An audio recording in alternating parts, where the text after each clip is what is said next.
Inilah Injil suci menurut Lukas. Sekali peristiwa, berkatalah Yesus kepada orang banyak, "Dengan apakah akan kuumpamakan orang-orang dari angkatan ini?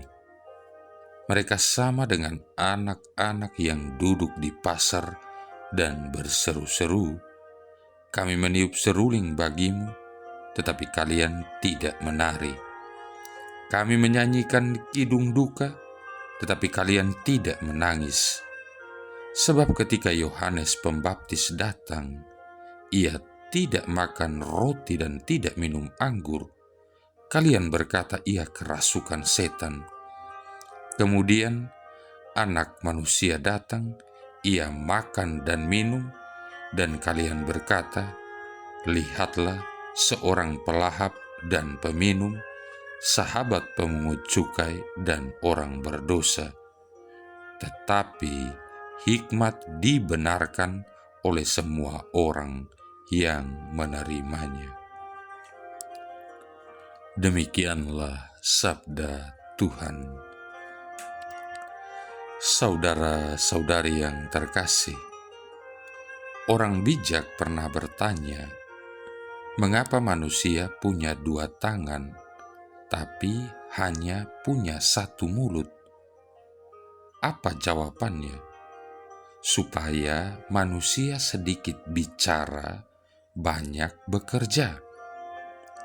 Orang bijak juga bertanya, mengapa manusia punya dua telinga, tapi hanya punya satu mulut? Apa jawabannya? Supaya manusia sedikit bicara, banyak mendengarkan.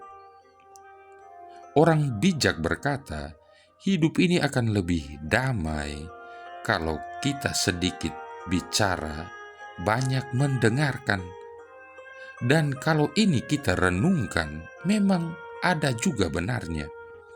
Betapa banyak pertengkaran, perselisihan, permusuhan terjadi di dalam kehidupan bersama, entah itu dalam komunitas gerejawi, komunitas hidup membiara, masyarakat, bahkan rumah tangga, karena prinsip yang digunakan bukan sedikit bicara, banyak mendengarkan, melainkan sedikit mendengarkan tetapi banyak sekali berbicara.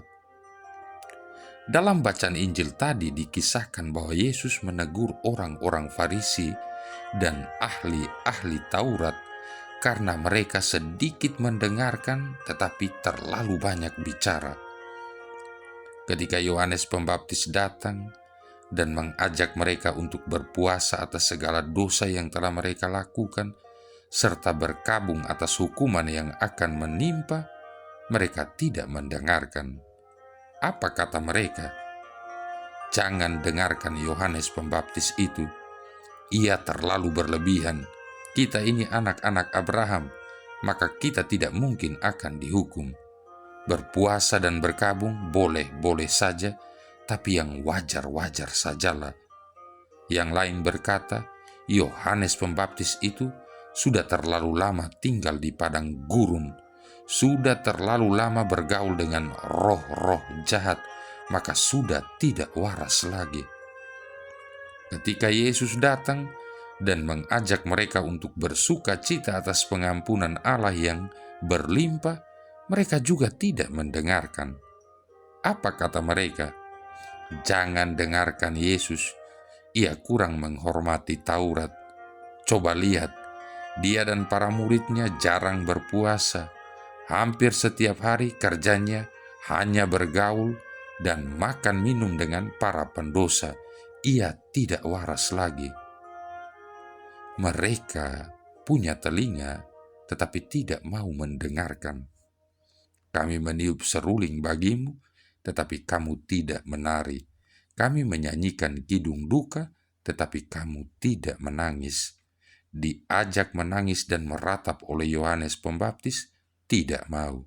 Diajak bergembira dan menari oleh Yesus, tidak mau juga.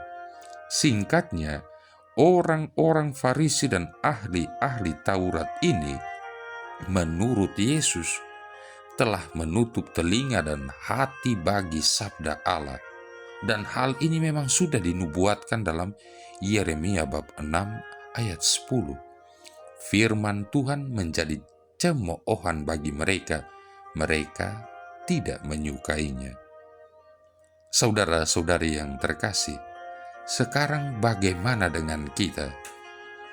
Tadi di awal saya katakan, orang bijak berkata, hidup ini akan lebih damai kalau kita sedikit bicara dan banyak mendengarkan. Justru karena itulah kita punya satu mulut dan dua telinga. Telinga ini bukan sekedar aksesoris supaya kita tampak lebih tampan dan cantik. Telinga ini memang fungsinya untuk mendengarkan sabda Allah. Bentuk telinga kita pada dasarnya sama. Memang ada sedikit perbedaan di sana-sini, tapi bentuk dasarnya sama saja. Tapi walaupun bentuk dasarnya sama, kualitasnya berbeda-beda. Ada yang baik, ada yang lumayan baik, tapi juga ada yang sama sekali tidak baik. Maka tanggapan kita terhadap sabda Allah juga berbeda-beda. Ada yang sadar, ada yang tidak. Ada yang sadar, habis itu tidak sadar lagi. Ada yang bertobat, ada yang tidak. Ada yang bertobat, habis itu berdosa lagi. Kalau kita sadar bahwa kualitas telinga kita jelek, baiklah kita datang pada Tuhan dan minta supaya Dia menyunat telinga kita. Kisah Para Rasul bab 7 ayat 51 berkata, "Hai orang-orang yang keras kepala dan yang tidak bersunat hati dan telinga, kamu selalu menentang Roh Kudus sama seperti nenek moyangmu, demikian juga kamu." Mintalah agar Tuhan sendiri menyunat telinga kita. Apa artinya? Artinya bukan memotong telinga sehingga tidak punya telinga lagi. Menyunat telinga artinya membuang dari telinga kita segala hal yang menghambat kita untuk mendengarkan sabda Tuhan. Apa saja yang perlu dibuang dari telinga kita? Coba perhatikan baik-baik.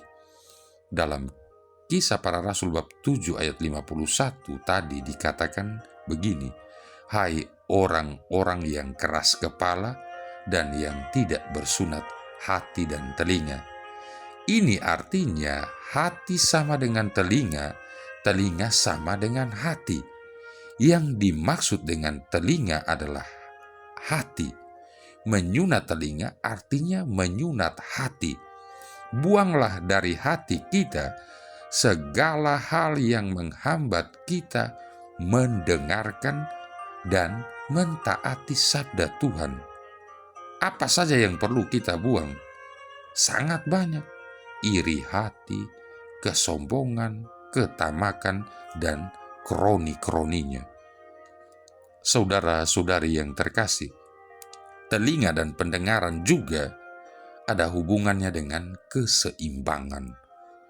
Orang yang pendengarannya terganggu, keseimbangan juga terganggu. Itulah sebabnya mengapa orang yang tidak mendengarkan sabda Allah mudah goyah dan mudah juga jatuh.